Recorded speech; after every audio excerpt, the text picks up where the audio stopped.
Argentina বনাম ইংল্যান্ডের সেই মহাকাব্যিক সেমিফাইনাল ম্যাচের শেষ বাঁশি বাজার পর আটলান্টার মার্সিডিজ বেঞ্জ স্টেডিয়ামে যা ঘটল তা দেখে পুরো ফুটবল বিশ্ব স্তম্ভিত। রিয়াল মাদ্রিদের ইংলিশ সুপারস্টার জুড বেলিংহ্যাম কি সেমিফাইনালের হার সহ্য করতে না পেরে ভদ্রতার সব সীমারেখা ভেঙে চুরমার করে দিলেন?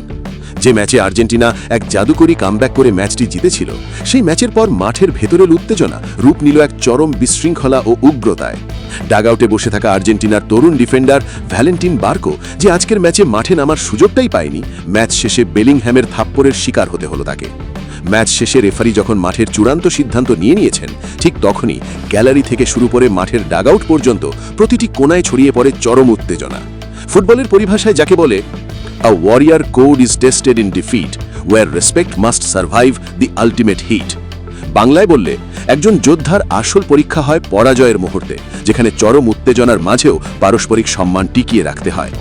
ম্যাচ চলাকালীন শুরু থেকেই দুই দল খেলেছে বিধ্বংসী ও আক্রমণাত্মক ফুটবল। প্রথমার্ধে গোল না হলেও দ্বিতীয়ার্ধে ম্যাচের পুরো রং এক লম্হায় বদলে যায়। 54 মিনিটের মাথায় ইংল্যান্ড গোল করে এগিয়ে গেলেও লিওনেল মেসির আর্জেন্টিনা কোনোভাবেই হাল ছাড়েনি।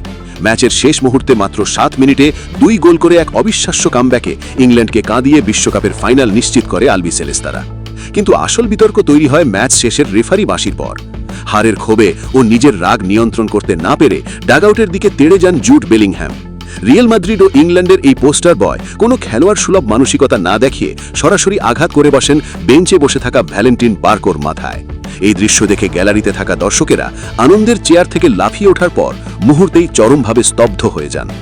ফুটবলের সেই চিরন্তন মর্যাদাকে ফুটিয়ে তুলতে আবারও বলতে হয়, the beautiful game demands silent grace, not the Fury written on a defeated face.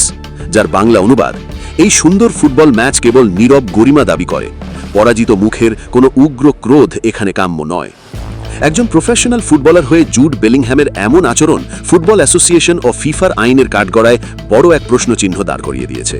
মাঠের রেফারি ফাউলটো বা ভুল সিদ্ধান্ত এড়িয়ে ম্যাচ শেষ করলেও ক্যামেরার রঙিন ফুটেজ ও ভিডিওতে বেলিংহ্যামের এই অনাকাঙ্ক্ষিত উগ্র রূপ স্পষ্ট ধরা পড়েছে। সামাজিক যোগাযোগ মাধ্যমে এই ভিডিও ছড়িয়ে পড়ার পর ফুটবল পণ্ডিতেরা বেলিংহ্যামের এই আচরণকে স্পোর্টসম্যানশিপের পরিপন্থী এবং একটি চরম শাস্তিযোগ্য অপরাধ হিসেবেই দেখছেন। আগামী রবিবার নিউ জার্সির মেটলাইফ স্টেডিয়ামে বিশ্বসেরার মুকুটের লড়াইয়ে স্পেনের মুখোমুখি হতে যাচ্ছে আর্জেন্টিনা।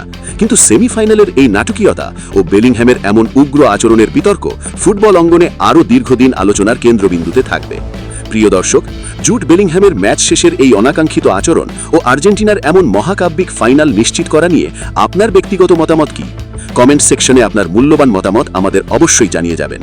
এবং বিশ্ব ফুটবলের প্রতিটি রোমাঞ্চকর ইনসাইড স্টোরি ও নিখুঁত স্পোর্টস বিশ্লেষণ সবার আগে পেতে আমাদের এই এফসি স্পোর্টস চ্যানেলটি সাবস্ক্রাইব করে বেল আইকনটি প্রেস করে রাখুন। দেখা হচ্ছে ফুটবলের পরবর্তী টানটান উত্তেজনার মেগা এপিসোডে। ধন্যবাদ সবাইকে।